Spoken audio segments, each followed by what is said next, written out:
नमस्कार, शाम के ठीक 5 बज चुके हैं। आप देख रहे हैं prime time debate show India का सवाल और मैं हूं आपके साथ प्रीति चौहान। राहुल गांधी देश में तो प्रधानमंत्री नरेंद्र मोदी को हर दिन टारगेट करते हैं, कांग्रेस पार्टी टारगेट करती है, लेकिन आजकल राहुल गांधी प्रधानमंत्री नरेंद्र मोदी को 12,000 किलोमीटर दूर अमेरिका से टारगेट कर रहे हैं। अब ये बार बार विदेश में जाकर के राहुल गांधी आखिर प्रधानमंत्री को टारगेट क्यों करना चाहते हैं? इन दिनों कांग्रेस नेता राहुल गांधी अमेरिका में नफरत के बाजार में मोहब्बत की दुकान खोलने गए, लेकिन इसके बावजूद राहुल गांधी लगातार प्रधानमंत्री और लोकतंत्र के खिलाफ नफरती बयानबाजी और कटाक्ष और तीखी जबान रखते नहीं चूकते। पिछले 2 दिनों से राहुल गांधी अमेरिका की अलग अलग जगहों पर जाकर के कार्यक्रम में शामिल हो रहे हैं। इन कार्यक्रमों में राहुल देश के खराब हालातों का बखान करते नजर आ रहे हैं। एक बार फिर से राहुल गांधी ने देश के लोकतंत्र पर सवाल उठाए।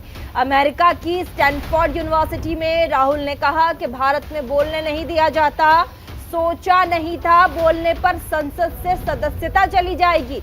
ये वही राहुल गांधी हैं जिनकी सांसदी जा चुकी है। ये वही राहुल गांधी हैं जो पहले कांग्रेस के अध्यक्ष भी हुआ करते थे।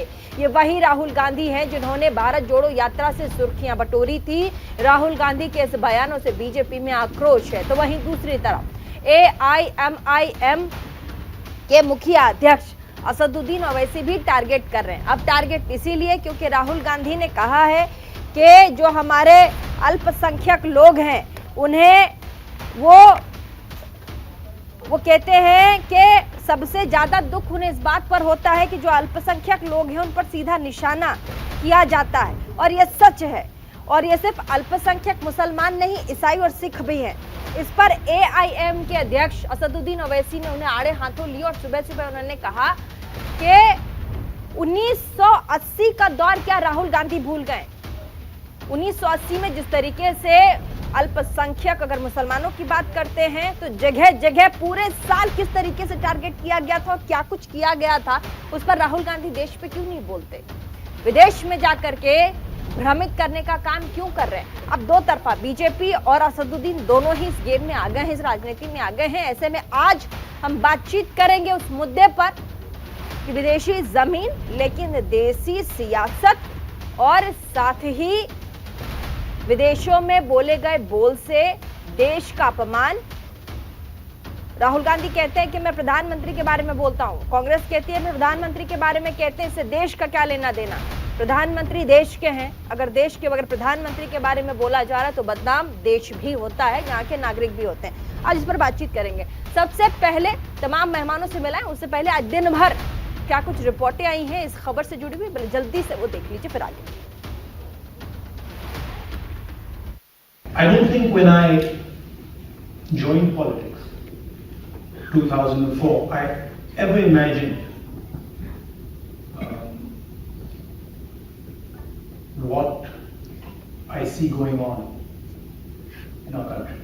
It was way outside anything that I had ever imagined. To be the first person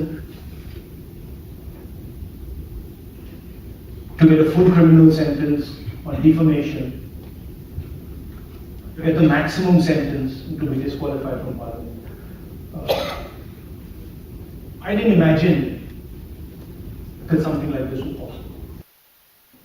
नफरत के बाजार में मोहब्बत की दुकान, that is the best way I can say it, which is that it is felt most strongly by the Muslim community, okay, because it is done most directly to them. But in fact, it is being done to all minorities. I can guarantee you that the same way you are feeling attacked, I can guarantee you my Sikh brothers are feeling the same thing. I can guarantee you my Christian brothers are feeling the same, sisters are feeling the same thing, right? I can guarantee you the Dalit community is feeling the same thing. Tribal communities feeling the same thing. आपसे सवाल पूछा गया था भारत के मुसलमानों के बारे में, तो आपने कह दिया कि 1980 में यही हाल दलित और सिखों का भी हुआ था।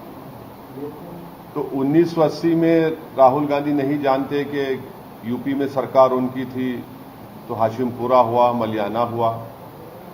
1980 में उन्हीं की पार्टी की सरकार थी, तो दिल्ली का मैसेकर हुआ।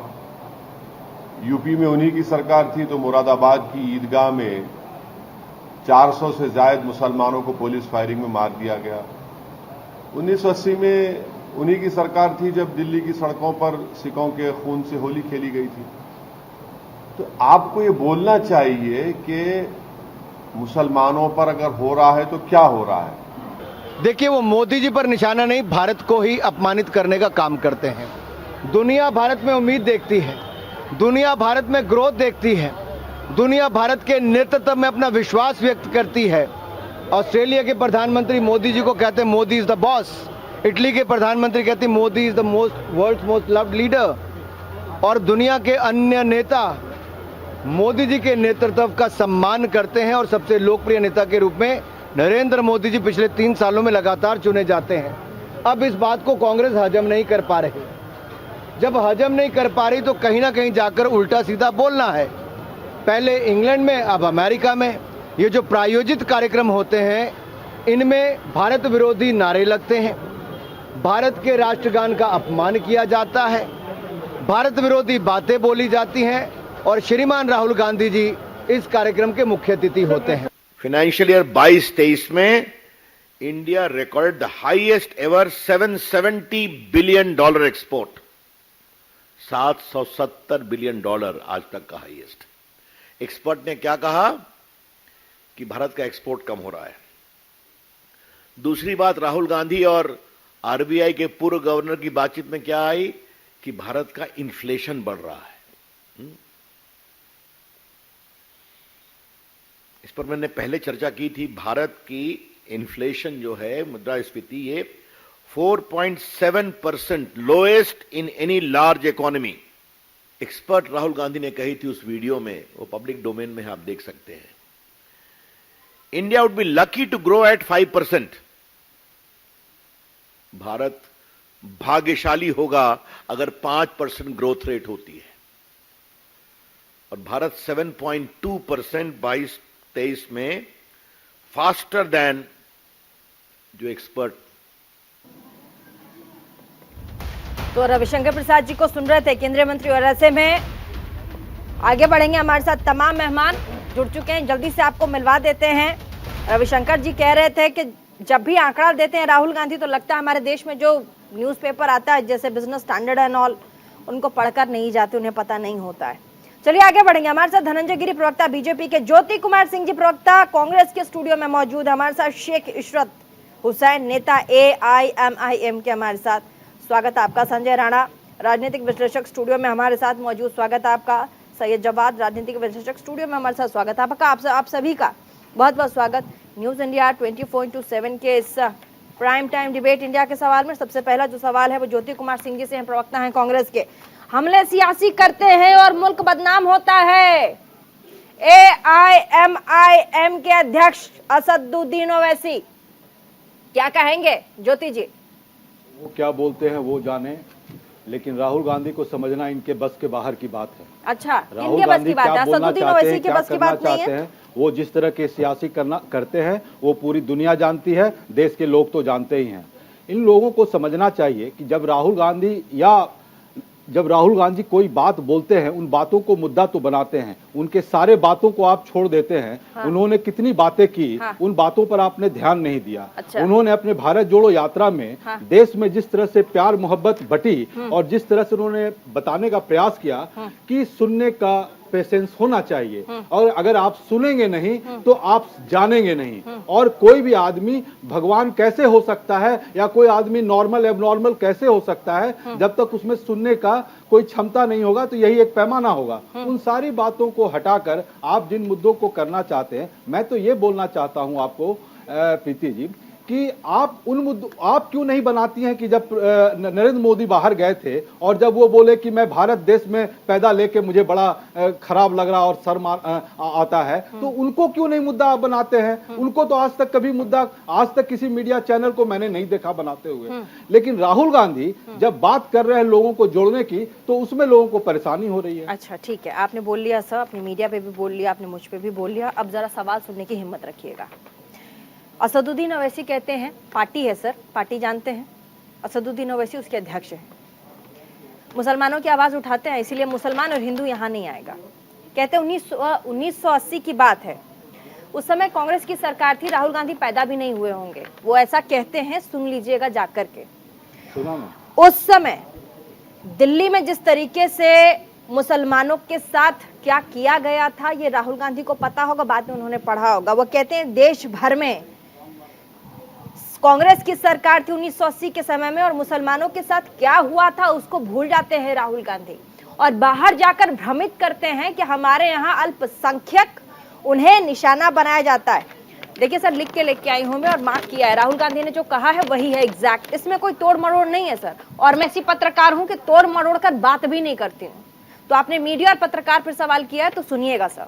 एहसास सबसे ज्यादा मुस्लिम समुदाय को है, क्योंकि सीधा निशाना उन पर है, लेकिन सच है यह कि सभी अल्पसंख्यकों के साथ हो रहा है। मैं आपको विश्वास दिलाता हूं कि जिस तरह का हमला आप महसूस कर रहे हैं, वैसा ही सिख भाई और ईसाइयों के साथ भी हो रहा है, और वो ऐसा महसूस कर रहे हैं, इसकी गारंटी मैं देता हूं। उनको पत्र लिखते हैं, वो कान में जाकर बोलते हैं, और अगर ऐसा है सर, पत्र लिखते हैं और कान में जाकर के बोलते हैं, तो देश में उनसे मिल करके, उनके घर जाकर के प्रेस कॉन्फ्रेंस करके, उन लोगों को सामने ला करके देश के सामने ये बात रखनी चाहिए। क्या विदेशी जमीन ही एक जमीन है जहां पर ये बातें बोलनी जरूरी है सर? और ये बातें इस तरह की, देखिए, हिंदू मुसलमान की, जिसपे ऑलरेडी आप लोग कहते हैं कि बीजेपी करती है।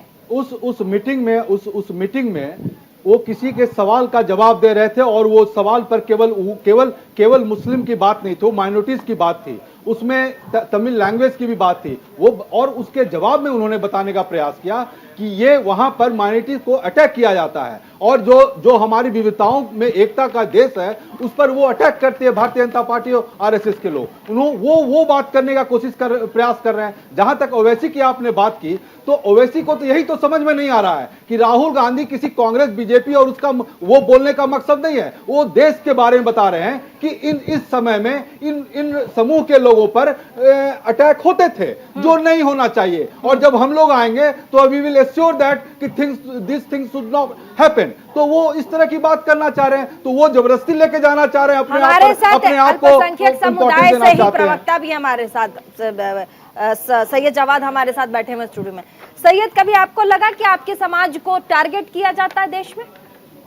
देखिए, ये जो सवाल है, इससे पहले भी मैं इसका सवाल का जवाब दे चुका हूं। भारत के अंदर जो भारत का मुसलमान है, और भारत देश उसके लिए सबसे खूबसूरत मुल्क है, उससे खूबसूरत मुल्क मुझे नहीं लगता कि कोई हो पाएगा, और मैं बड़ा गर्व से कहता हूं कि मैं भारतीय मुसलमान हूं। रही बात जो सवाल के जवाब किए, जैसा ज्योति कुमार सिंह कह रहे थे या असदुद्दीन ओवैसी साहब बात उठा रहे थे, तो आज तो हर तबके के अंदर इस चीज का भय है, उसका भविष्य क्या होगा, उसका फ्यूचर क्या होगा, उसका मुस्तकबिल क्या होगा, क्या उसके पास जॉब्स की अपॉर्चुनिटी है। ये तो आज युवाओं के अंदर भी भय है कि पढ़ लिख करके जाने के बाद, डिग्री लेने के बाद उनका मुस्तकबिल आज सेफ है या नहीं है। आज महिलाओं के अंदर भी जो है असुरक्षा का भाव है, क्या करा जाएगा उसके लिए।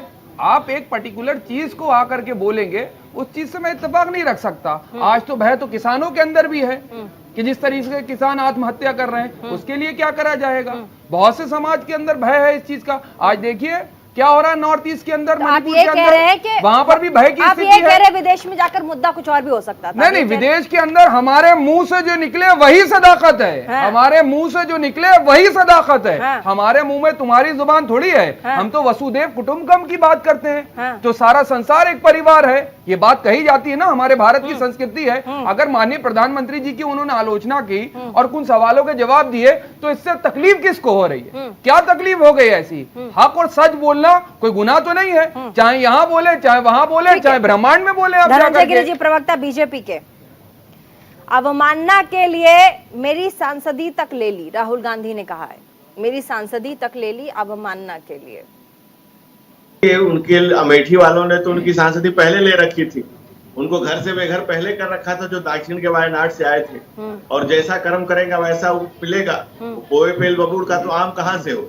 और राहुल गांधी जी खुद को संविधान और कानून से पहले से ऊपर समझते हैं। प्रधानमंत्री और कैबिनेट के पास की ऑर्डिनेंस को फाड़ के फेंक देते हैं, संसद में प्रधानमंत्री को गले लगाते हैं और आंख मार देते हैं। असंसदीयता उनके संस्कार में है। जब भारत के बढ़ते असुगान से परेशान कांग्रेस और राहुल गांधी, आज मोदी जी विश्व नायक है, आज पूरे विश्व के लिए एक शांति और आशा की किरण है। कहीं ना कहीं समझ और समाधान की सूझ है कि पूरा विश्व आज मोदी जी पर मुरीद है। राहुल जी की समझदारी भी विश्व में चर्चा का विषय है। और वो समझदारी इस तरह की है कि राहुल गांधी को हम लोग समझ पा रहे हैं, ना देश समझ पा रहा है, ना दुनिया समझ पा रही है। और उनके प्रवक्ता भी बहुत मेहनत कर रहे हैं, लेकिन उनको भी हम लोग बहुत देर से सुन रहे, समझ नहीं पाए। राहुल जी अपनी और देश की समझ है ना देश के सांस्कृतिक स्वाभिमान की और लोकाचार की।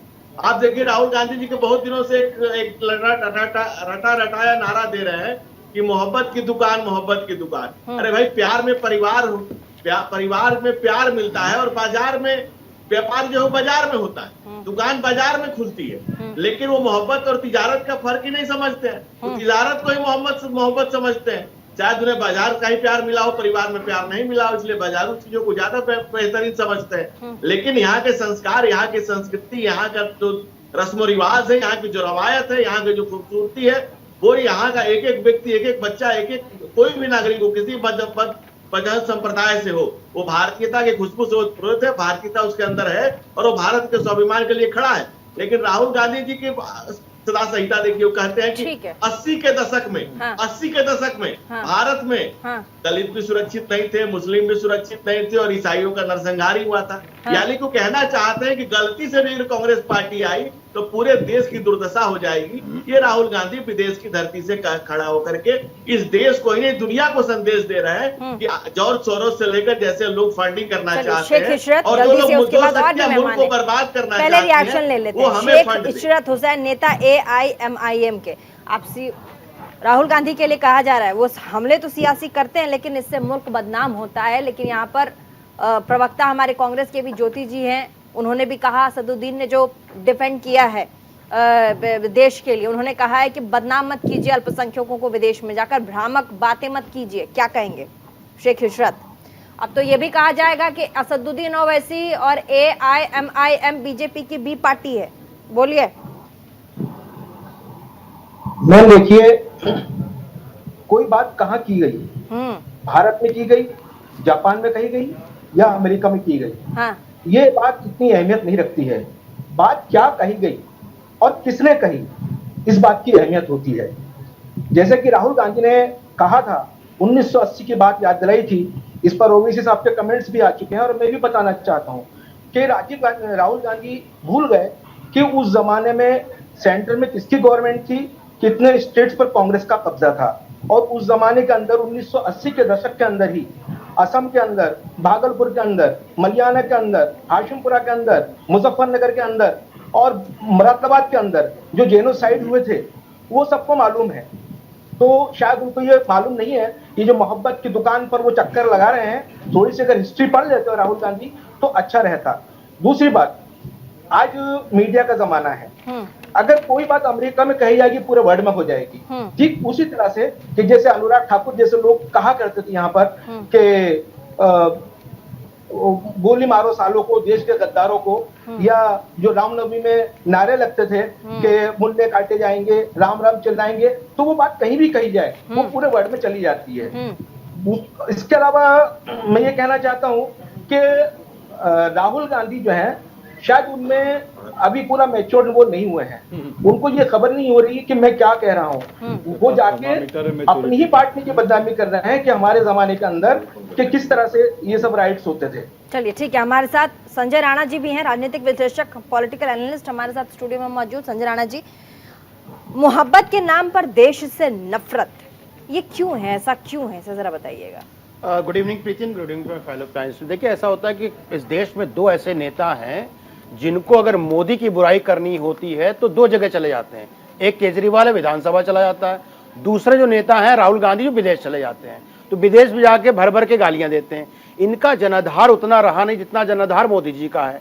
तो करें तो क्या करें, अपनी लाइन बड़ी कर नहीं सकते तो सोचते हैं कि दूसरे की लाइन छोटी कर दी जाए। जहां तक बात हो रही थी राहुल गांधी साहब का सनोसे में जो कैलिफोर्निया में उनका जो इवेंट कह रहा था, ऑर्गेनाइजेशन ने कराया था, उसमें 200 आदमी भी नहीं थे, लेकिन जो उनसे प्रश्न पूछे जा रहे थे उसका उत्तर उलट दे रहे थे। उन्होंने तो दलितों और आदिवासियों को भी माइनॉरिटी में रख दिया था। उनके परिपक्वता का हम क्या पैमाना डालें ये समझ नहीं आता है कि दलित और एसटी भी उनके लिए माइनॉरिटी हो गया। अब वो बोल रहे थे 1980 में दलितों के साथ जैसे हो रहा वैसे आज मुसलमानों के साथ हो रहा है। तो ये इतिहास को बिल्कुल, अभी मैं प्रवक्ता जो हमारे एआईएम के बैठे थे उनसे सहमत हूं, इनको इतिहास पढ़ना चाहिए कि इनके काल में सबसे ज्यादा अत्याचार, सबसे ज्यादा दंगे मुसलमानों के खिलाफ कांग्रेस के शासन में हुआ है, दलितों के साथ अन्याय सबसे ज्यादा कांग्रेस के शासन में हुआ है। अगर वो बात करते हैं डेवलपमेंट की, बात करते हैं कि देश की तरक्की की, तो भाई आंकड़े सामने हैं, एक एक आंकड़े पे बात हो सकता है। अभी हमारे एक मित्र बोले तो किसान मर रहे हैं, आत्महत्या कर रहे हैं। इनको ये नहीं पता पिछले 15 साल में जो कांग्रेस का शासन था उसमें किसान 2,96,000 किसान मर गए थे। हम एक एक साल का आंकड़ा देने को तैयार है। तो आंकड़े के अनुसार ही काम होता है। और जहां तक राहुल गांधी की बात हुई, वो हमेशा फेमस है, वो जो भी बोलते हैं सेल्फ गोल हो जाता है, कांग्रेस के लिए फजीयत हो जाती है। वो फजीयत आज कराएंगे और कराते रहे और कराते रहेंगे। ठीक है ज्योति जी, जो भी राहुल गांधी कहते हैं वो कांग्रेस के लिए फजीहत हो जाती है, फिर उस फजीहत को, उस रायते को समेटना पूरी पार्टी और प्रवक्ताओं के लिए बहुत मुश्किल हो जाता है, क्या कहेंगे? पूरे पार्टी और पूरे देश के लिए गर्व की बात होती है जो सच्चाई की बात रखते हैं। बोलने की स्वतंत्रता सबको है, चाहे एएमआईएम के बोले, चाहे आपके पैनल में जो स्पेशलिस्ट हैं वो बोले, सबको स्वतंत्रता है। लेकिन बात समझने आपको की भी है सर, आपको भी इतनी स्वतंत्रता तो मतलब नहीं, आपने दिया है, थैंक यू सो मच। लेकिन आप बात यहाँ समझने की ये है कि जब राहुल गांधी जो बात कहते हैं आपके लिए इतना बड़ा इशू बन जाता है, ये किसके लिए इशू बनता है? ये आरएसएस माइंड के लोग हैं उनके लिए बनता है। अच्छा। वो जो बात कहना चाहते हैं उस बात को आप समझने की कोशिश नहीं करते हैं। हाँ। अभी बोल रहे थे कि राहुल गांधी को ऐसे समझ लेता है, वैसे समझ लेता है। आप बताएं, कर्नाटक का भी हाल में इलेक्शन हुआ, हाँ। उसमें जिस तरह से पोलराइजेशन करने की हिम्मत की आरएसएस ने, हाँ। उसको पटकनी खानी पड़ी। हाँ। जिस बजरंग दल की बात करने लगे, बजरंग भगवान बना दिए, उनको समझा दिया लोगों ने। हाँ। तो आप उस पर भी लोग बोलते थे, मीडिया के भी लोग बोलते थे और आरएसएस के लोग बोलते थे कि सेल्फ गोल कर लिया, मिट्टी डाल दिया, तो वो समझ में आ गया। सही बात कही आपने। अब आप लेकिन सवाल सर सब मैं भूल जाऊंगी फिर, प्लीज आप एक बात बताइए। आपने कहा कि विदेश में जाकर के बोलते हैं लेकिन लोग देख रहा है पोलराइजेशन पे। आपने कर्नाटक की बात की, उसके बाद फिर वहां के जो लोग हैं उन्होंने वोट किया। आप देखिए हनुमान जी की बात, आपने बहुत सही कहा। ऐसे में सर मैं यही कहूंगी आपसे कि देश की जनता भी देखती है कि विदेश में जाकर के कौन अपनी देश की बात करता है। वोट तो आपको यहाँ जनता ही देगी ना सर, देश के लोग ही देंगे ना। तो आप ये क्यों भूल जाते हैं कि आप देश की बदनामी बाहर में करेंगे? आप कहते हो कि हम प्रधानमंत्री के बारे में कहते हैं, हम देश के बारे में नहीं कहते। क्या प्रधानमंत्री देश से छूते हैं? क्या देश प्रधानमंत्री से अलग है? क्या प्रधानमंत्री देश से अलग है? बिल्कुल सही आपने बोला, बिल्कुल सही कह रहा। और आपके इस भावना का मैं सम्मान भी करता हूं कि बिल्कुल प्रधानमंत्री देश से अलग नहीं है, देश से जुड़े हुए हैं। इसीलिए मैं आपसे भी सवाल करता हूं और आपके माध्यम से आरएसएस के उन आदमियों से भी करता हूं कि जब वो बात करते थे जाकर वहां पर विदेश में कि मैं किस देश में पैदा लिया, भारत जैसे देश में पैदा लिया, मुझे शर्म आती है। उस पर एक डिबेट नहीं होता है। मैं पूछना चाहता हूं कि जब वो मैं बात करता हूं, विपक्ष के लोग बात करते हैं कि संविधान खतरे में है, लोकतंत्र खतरे में है, और जब 79 आर्टिकल 79 का ये पालन नहीं करते हैं, 87(1) का पालन नहीं करते हैं, आर्टिकल 144 का पालन नहीं करते हैं, पार्लियामेंट का आप इनाम आर्टिकल 74 पढ़े हो कि नहीं पढ़े हो? आर्टिकल 74 79 बुलाते नहीं है, 93 बता रहे हैं। 79 में क्या लिखा है पढ़ के सुना सकते हैं? नहीं सुना सकते मान्यवर, लेकिन आर्टिकल नहीं, आर्टिकल पे मत आइए, आर्टिकल पे चर्चा। भाई तो आप क्यों बोल रहे हैं? मैं बोलूंगा, झूठ फैलाना बंद करो। बात नहीं बोल पाइए कांग्रेसियों, झूठ फैलाना बंद करो। आपको मैं बोलने नहीं दूंगा। बोलने क्यों नहीं दोगे? सत्य को छुपा नहीं सकते हो। बोलते रहिए आप। ये देखिए,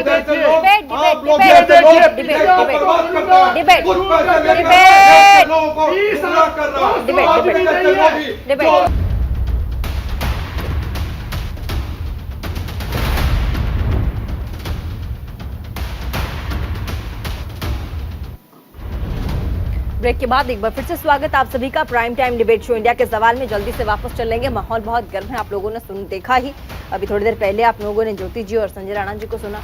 आगे बढ़ेंगे हमारे साथ प्रवक्ता हैं बीजेपी के धनंजय गिरी जी। कांग्रेस का कहना है बोलने की आजादी है देश के अंदर भी और देश के बाहर भी, हमें जो फील होता है, हमारा जो नजरिया है, हम वो कहते हैं। इसमें आपको क्या प्रॉब्लम है? नहीं, प्रॉब्लम तो देश के एक एक व्यक्ति को, जब वो विदेश की धरती से जाकर भारत का अपमान करते हैं, और राहुल गांधी खुद ही कह रहे हैं, उनकी बातों को उठा कर देखिए, वो कह रहे हैं कि 80 के दशक में जब उनकी सरकार थी तो मुस्लिम, दलित और इस क्रिश्चियंस और ये सिख कोई भी सुरक्षित नहीं था। इस देश में आम आवाम सुरक्षित नहीं था। तो कहना चाहते ये है, शायद वो कहना चाहते होंगे कि जो विदेशी मीडिया है, जो विदेश के लोग, जॉर्ज सोरोस ने कहा था कि $100 मिलियन और क्या फंडिंग करेंगे, तो कहना चाहते अगर कांग्रेस को आपने दिया तो शायद हम मुल्क को बर्बाद करने में सक्षम होंगे।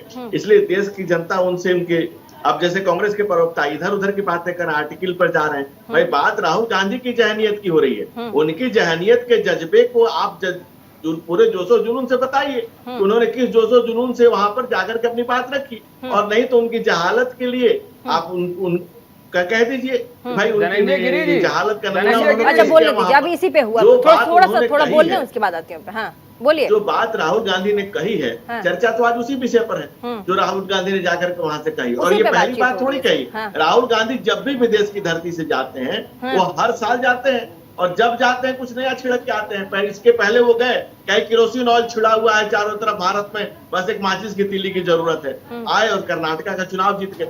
चुनाव जीत गए तो अच्छी बात है, जीत उनके लिए मुबारक हो, हम लोग को मुबारकबाद देते हैं, लोकतंत्र की खूबसूरती है। लेकिन राहुल गांधी कहते हैं कि भारत की सत्ता को दोबारा हासिल करने के लिए, जैसे भारत में कोई युद्ध चल रहा हो, जिस तरह के वाक्यात, जिस तरह के वाक्यांश और जिस तरह की भाषा और जिस तरह की वो लबलुआब है उनकी बातों का रहता है, उससे ये धनंजय गिरी समझ।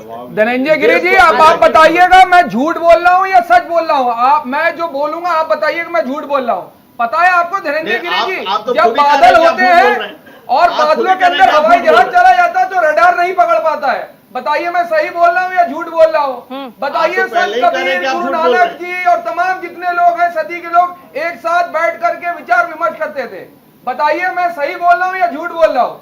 देश के अंदर अब जो है बेरोजगारी बची ही नहीं, हर घर में रोजगार है। बताइए मैं सच बोल रहा हूँ या झूठ बोल रहा हूँ? हर घर के अंदर जो आप देखेंगे रोजगार है, कोई महिला परेशान नहीं है। युवाओं के पास जो है बहुत शक्ति आ गई है, ताकत आ गई है, बहुत पैसा है, धनबल है, सब कुछ है आजकल। किसानों की कोई समस्या अब देश में नहीं बची, 5 गुना आय हो चुकी है। बताइए मैं सही बोल रहा हूँ या झूठ बोल रहा हूँ? प्रीति आप बताइए, बताइए मुझे। ये सारी चीजें, ये मैंने मूर्खता वाले बयान दिए। अच्छा सुन लीजिए, सुन लीजिए। सच बोल रहा हूँ या झूठ बोल रहा हूँ? धनंजय गिरी जी को बोलिए। अच्छा धनंजय गिरी जी बोलिए। आप मुझे ये बताइए, मैं धनंजय गिरी बोल रहा हूँ या झूठ बोल रहा हूँ? धनंजय गिरी मुझे हाँ या ना बताइए, मैं सच बोल रहा हूँ या झूठ बोल रहा हूँ? जवाब धनंजय जी। इस वक्त 30। अच्छा रुक जाइए, सुन तो लीजिए, सुन लीजिए और डीजल इस वक्त जो है सुन लीजिए सिलेंडर 300 सुन लीजिए। सच बोल रहा हूँ या झूठ बोल रहा हूँ? अच्छा ठीक है, बोलिए धनंजय गिरी जी। देखिए यही प्रॉब्लम राहुल गांधी की, वही प्रॉब्लम सैयद जब्बार की है। सिर्फ अपनी बात आप बताइए मैं सही बोल रहा हूँ या झूठ बोल रहा हूँ? अरे जवाब दीजिए, हाँ या ना, मैंने सच बोला झूठ बोला या मूर्खता वाले जवाब दिए? जवाब देने तो दीजिए उनको। मैं मूर्खता वाले जवाब दे रहा हूँ। देखिए सच बोल रहा हूँ झूठ बोल रहा हूँ? हाँ या ना बताइए। सैयद जब्बार ने राहुल गांधी को खारिज कर दिया। बोलने दीजिए जवाब हाँ या ना? धनंजय गिरी को बोलने दीजिए, रुक जाइए, बोलिए। सैयद जब्बार ने राहुल गांधी को खारिज कर दिया, जो राहुल गांधी कहते हैं कि बोलने की आजादी। अब इससे ज्यादा आजादी क्या चाहिए? सैयद जब्बार ने राहुल गांधी का जवाब दिया। किसकी बातें कही? राहुल गांधी के बातों को खारिज कर बातें कही थी। अरे सवाल का जवाब कितनी आजादी चाहिए आपको? सवाल का जवाब दीजिए। मैं सवाल का जवाब ही दे रहा हूँ, आप सुन तो लीजिए। भाई आप सुनने का मादा रखिए तो इतना बेचैन क्यों है?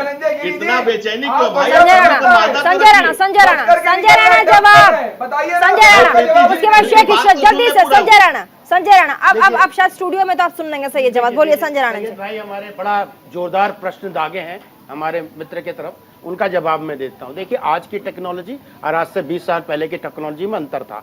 जब भाई अंतर है, आज की टेक्नोलॉजी, आज मोबाइल, मैं बता रहा हूं सर बता दूं आपको, बता दूं जवाब आप सुनेंगे नहीं, जवाब आप सुनेंगे नहीं, जवाब आप सुनेंगे सही है, थोड़ा तसल्ली रखिए, तसल्ली रखिए, सही है, तसल्ली रखिए, सही है। आपने सवाल पूछा, आप उनको भी बोलने नहीं दे रहे थे। 20 साल पहले टेक्नोलॉजी क्या थी भैया, जब बादल क्लाउड ज्यादा हो जाता था तो सिग्नल की प्रॉब्लम आती थी, जाके पढ़ लीजिए अगर साइंस के स्टूडेंट है, मुझे पता है। नहीं आप साइंस के स्टूडेंट हैं तो आपको पता होगा। नाली में से ठीक है, मैं आता हूं। अभी किसान के मान लेता हूं, हमारे मित्र ने दूसरा बहुत महत्वपूर्ण, अरे नाली में से गैस भी बना जाती है, आपको पता है? बता रहा हूं सर, किसानों की बात की। भैया ये बताइए, एमएसपी 1965 में लागू की गई थी, स्वामीनाथन आयोग 2006 में आ गया था, 2014 तक आप सो रहे थे क्या? आप किसानों के लिए क्यों नहीं कर पाए? आपको कुछ करना नहीं था। अब मैं आता हूं बेरोजगारी पे। भैया बेरोजगारी का आंकड़ा निकाल के आज चर्चा हो जाए 2 मिनट के लिए। 91 से लेकर के 2022 तक का आंकड़ा निकालो, 5.60 थी और आज ही 5.78 है। अभी जो 22 में 23-22 में थोड़ी बढ़ गई। सैयद आपसे एक सवाल है, सैयद आपसे, ठीक है संजय राणा जी प्लीज। आपने प्रीति नहीं बताया मेरे सवाल मुद्दापूर्ण थे, सच थे या झूठ थे?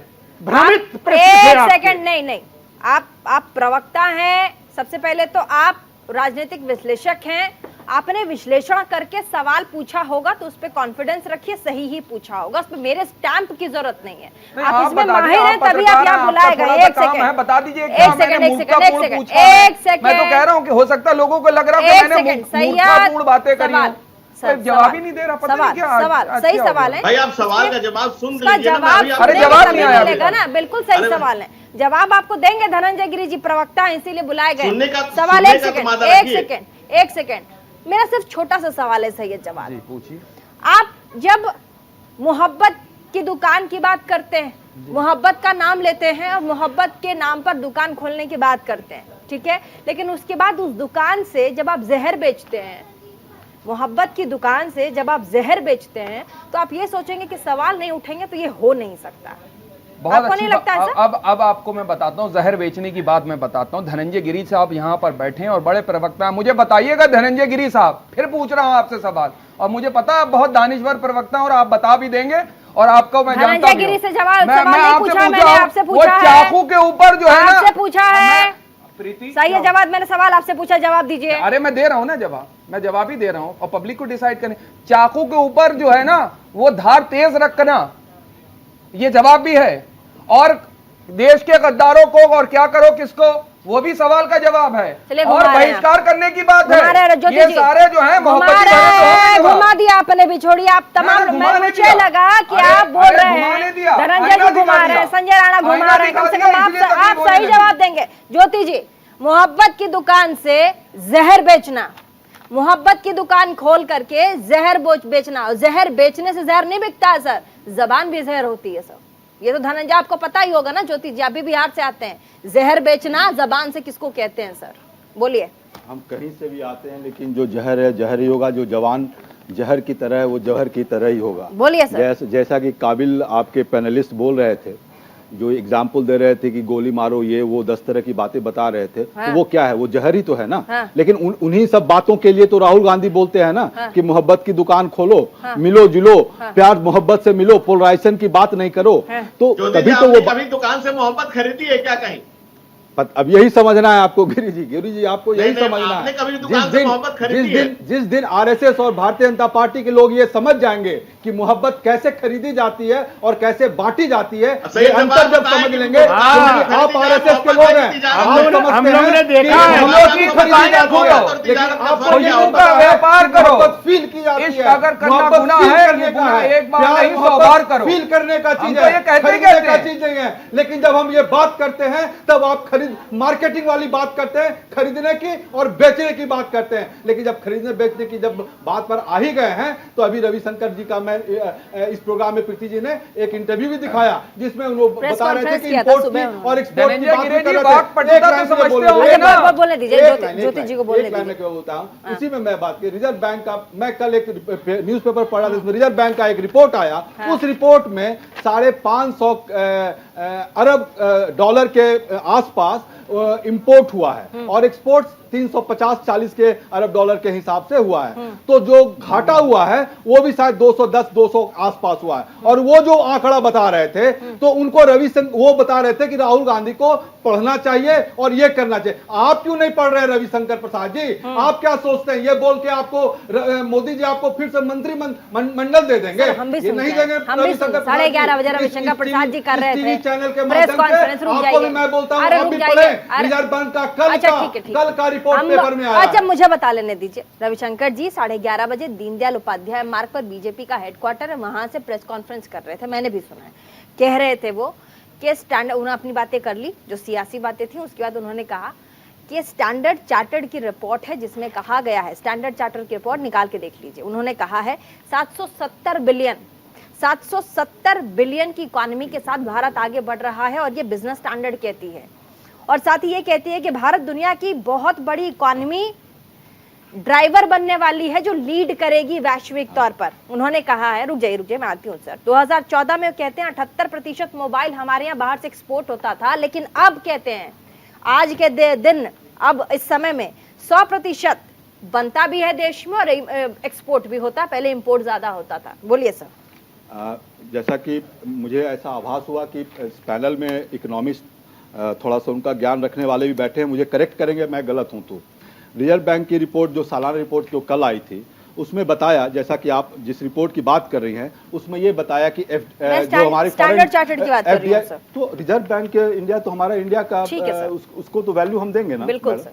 तो हम उसकी बात करें, चूंकि इकोनॉमिस्ट बैठे हैं पैनल वो हमको करेक्ट करेंगे। रिजर्व बैंक का कल सालाना रिपोर्ट आया था जिसमें बताया गया कि एफडीआई आपकी कम हुई है, आपके सॉफ्टवेयर का जो निर्यात है वो कम हुआ है। उन्होंने बताया कि 500 रुपए का जो नोट है उसमें 14.4% जो है नकली नोट पाए गए। उसमें बताया गया कि 2022 और 23 में 2,25,769 नकली नोट मिले हैं। तो ये जो सारी बातें जो बता रहे हैं, वोट है तो ज्योति जी, ये सब लोगों ने पढ़ लिया है और सब लोग जान पढ़ लिया, तो मैं बता रहा हूँ नहीं पढ़े ज्योति जी सवाल पूछ रहे, फिर जवाब आपसे लेंगे हम। धनंजय, जिसके बाद शेख इशरत बहुत देर से वेट कर रहे हैं, सवाल जल्दी से सर, छोटा सा और भी चूंकि मेरा बार बार गिरी जी बोल रहे हैं कि आप मुद्दे पर आ जाइए, तो गिरी जी मेरा एक सवाल का केवल आप जवाब दें कि अगर अब ये सवाल करते हैं कि राहुल गांधी जी वहां जाकर अगर किसी के सवाल के जवाब देते हैं उसमें आप बाल का खाल निकालते हैं, तो आप इसका जवाब क्यों नहीं देते हैं कि जब मोदी जी गए थे विदेश में और तब बोले थे कि मैं किस देश में पैदा ले लिया, मुझे तो शर्म आती है। इसका जवाब आप दे दीजिए प्लीज, आप इसका जवाब बता रहे मोदी जी के आरबीआई की रिपोर्ट पे, बोलिए जल्दी से धनंजय गिरी। जवाब फिर इसका नहीं मिलेगा जवाब, धनंजय गिरी आरबीआई की रिपोर्ट। दोनों बातों का जवाब मैं देता हूँ। पहली बात तो ये है कि पहली बार 7.2% पर इकोनॉमी की ग्रोथ रेट है और जो इन्फ्लेशन रेट है वो 5% के नीचे 4 पॉइंट समथिंग है। यूपीए के पूरे शासन काल में उठाकर देख लीजिए तो इन्फ्लेशन ज्यादा था और ग्रोथ रेट कम। अच्छा, पहले यूपीए जीरो की आप जीरो करेंगे, $3.5 trillion dollar economy, $3.5 trillion dollar economy बढ़ रही है जो 5 लाख के पहुंचने के आसपास पहुंच चुकी है। दूसरी बार हम 5 लाख करोड़ के आसपास पहुंचने के बाद दूसरी बात जो कह रहे हैं, बात से बवाल राहुल गांधी कर रहे हैं।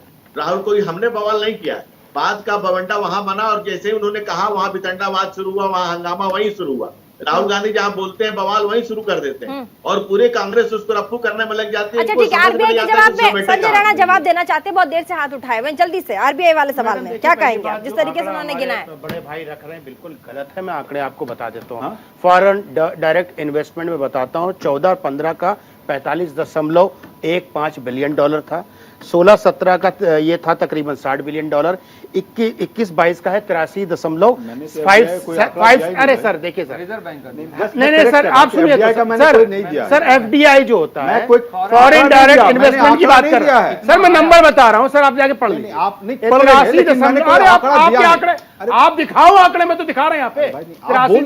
राणा जी बोलिए, राणा जी आप बोलिए, लेकिन मैंने देखिए सर कि आपके बीच में मैंने बोला नहीं ना, मैं कह रहा हूँ आंकड़ा नहीं, आप बोलिए, मत दीजिए, आप दीजिए, भ्रमित आंकड़े मत दीजिए। मैंने कहा आंकड़ा दिया पहले टाइम्स ऑफ इंडिया में एक आर्टिकल छपा था जो मार्केट कैप है, हम नंबर 5 हो चुके हैं, 3 ट्रिलियन डॉलर के बराबर मार्केट कैप। ये भी बता देंगे पर पर्सन इनका पर कैपिटा इनकम डबल हो चुकी है, 20 टाइम्स डाउन है, 20 टाइम ब्रिटेन का कंपेयर करते हैं राणा जी, 20 टाइम कांग्रेसियों के साथ फिर देखिए देखना ही नहीं है। इन्फ्लेशन रेट पूछिए, नहीं इन्फ्लेशन रेट की बात कर रहे थे भैया, जाके देख लीजिए 2009, 10, 11, 12 में क्या था, 14 से लेकर के 20 तक का कितना था, हमें बताने जो होती है, नेट पे सब चीज अवेलेबल है। तो जरा आंकड़े जरा देख करके समझ के, जहां तक आरबीआई का आता, आरबीआई का रेपो रेट क्या होता है, कैसे कैलकुलेट होता है, आपको पता होना चाहिए, उस पर चर्चा की। बहुत देर से वेट करे शेख इशरत, क्या 2024 को देखते हुए अब राहुल गांधी को हिंदू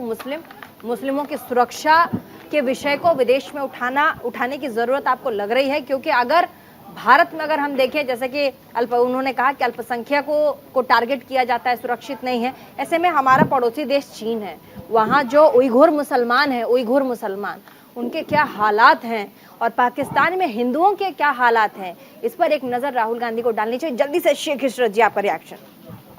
देखिए, पाकिस्तान के क्या हालात हैं, चाइना के क्या हालात हैं, उससे पहले हमें अपने मुल्क के हालात देखने चाहिए। हम इधर उधर भटकें, क्योंकि हमको यहीं रहना है, यहीं मरना है, यहीं सरवाइव करना है, तो हमको इंडिया की बात करनी चाहिए।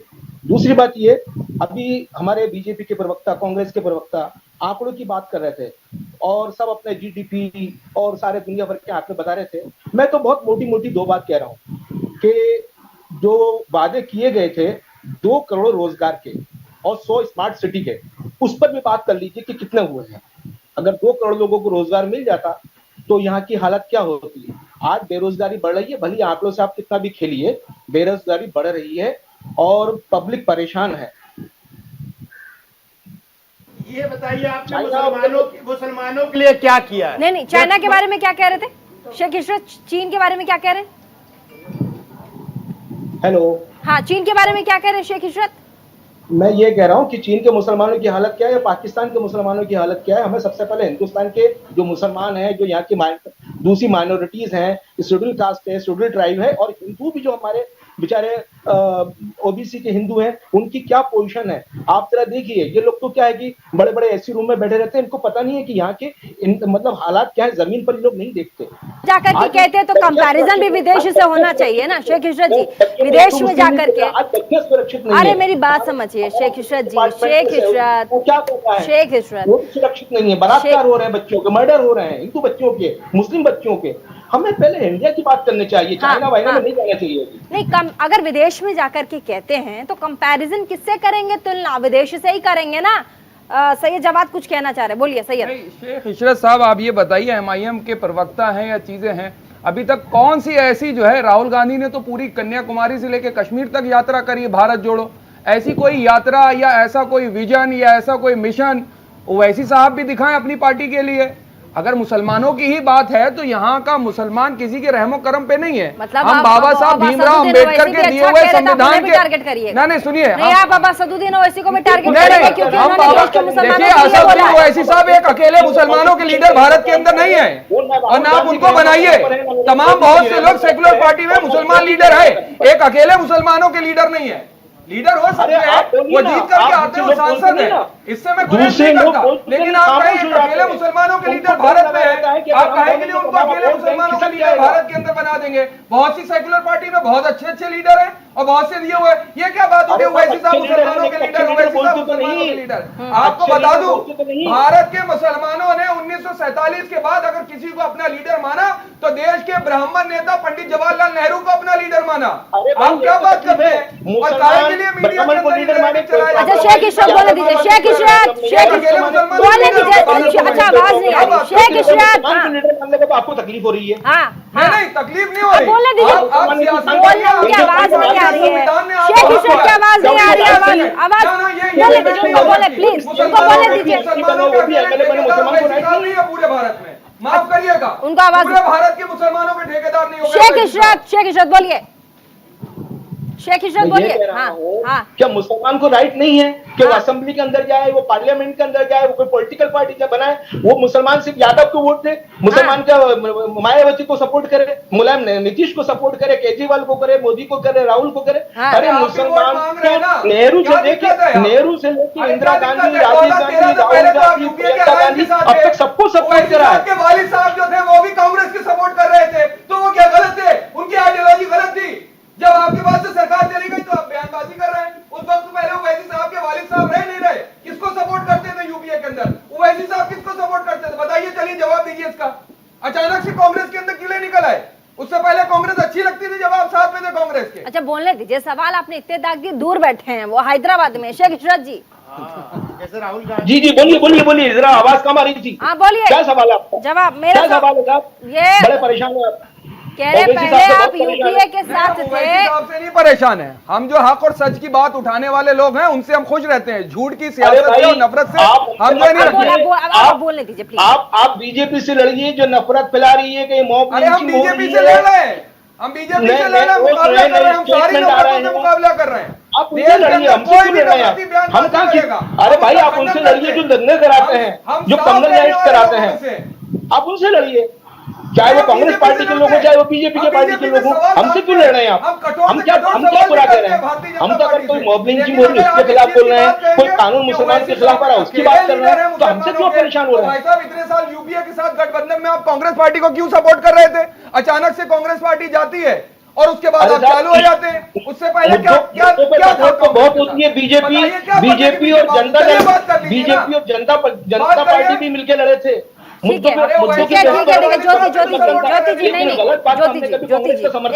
ज्योति जी, विदेश में जाकर के कांग्रेस की आगे की रणनीति पर भी बात हो सकती है।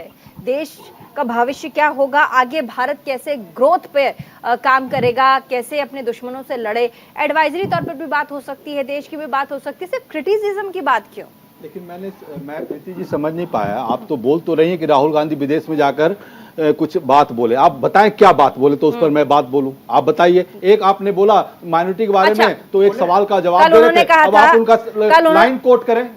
कल उन्होंने कहा था कि प्रधानमंत्री जी अगर भगवान के बगल में बैठ जाएं तो भगवान को भ्रमित कर सकते हैं, भ्रमित कर सकते हैं। भगवान भी भ्रमित हो जाएंगे, भगवान भी भ्रमित हो जाएंगे कि उन्होंने जो ब्रह्मांड बनाया है वो ठीक बनाया है कि नहीं बनाया। नहीं, देखिए उन्होंने भगवान के बराबर है क्या प्रधानमंत्री? वो उन्होंने बोला, देखिए वो तो राहुल गांधी ने प्रधानमंत्री को कितना ऊंचा दर्जा दे दिया कि वो इतने समझदार है, वो इतना अपने आप को समझदार समझते हैं कि दुनिया में वो साइंटिस्ट, साइंस भी समझते हैं, हिस्ट्री भी समझते हैं, सब कुछ समझते हैं। वो भगवान को भी समझाने की क्षमता रखते हैं, ऐसा वो समझते हैं। राहुल गांधी ने ऐसा बोला। भ्रमित तो निगेटिव वर्ड हो गया मैडम।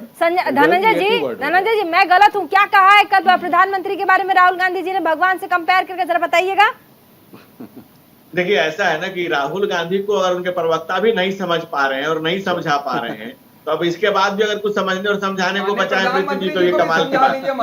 ये समझने और समझाने की बात। प्रधानमंत्री जी को भी बता लीजिए कि उनके पास साइंस का भी ज्ञान है, उनके पास विज्ञान का भी ज्ञान है, उनके पास हिस्ट्री का भी ज्ञान है, उनके पास ज्योग्राफी का भी ज्ञान है। बड़े बड़े साइंटिस्ट उनसे आकर के जो है सलाह मशवरा करते हैं। इसरो के ऊपर जो चंद्रयान जा रहा था वो भी मोदी जी ने भेज दिया, और विदेश के अंदर जितना डंका बज रहा है वो भी मोदी जी की वजह से हो रहा है। वो मोदी जी कहते हैं कि युद्ध रुक जाएगा तो युद्ध रुक जाएगा, पुतिन उनसे आकर के सलाह लेते हैं। मालिक पूरे ब्रह्मांड में जितनी चीजें, और आप ही के प्रवक्ता और आप ही के लीडर माननीय मोदी जी के कंपैरिजन भगवान से कर देते हैं। वो कहते हैं मोदी जी तो स्वयं भगवान है, भगवान के अवतार हैं, और ऐसे नेताओं के बारे में क्या कहेंगे? दो अल्फाज बोलते हैं जो कहते हैं माननीय प्रधानमंत्री जी, माननीय नरेंद्र मोदी जी ऑस्ट्रेलिया के प्रधानमंत्री बॉस बोलते हैं, इसीलिए शायद सारे ब्रह्मांड का ज्ञान अगर ऑस्ट्रेलिया के प्रधानमंत्री ने बॉस बोला, शायद इसकी चिड़ है।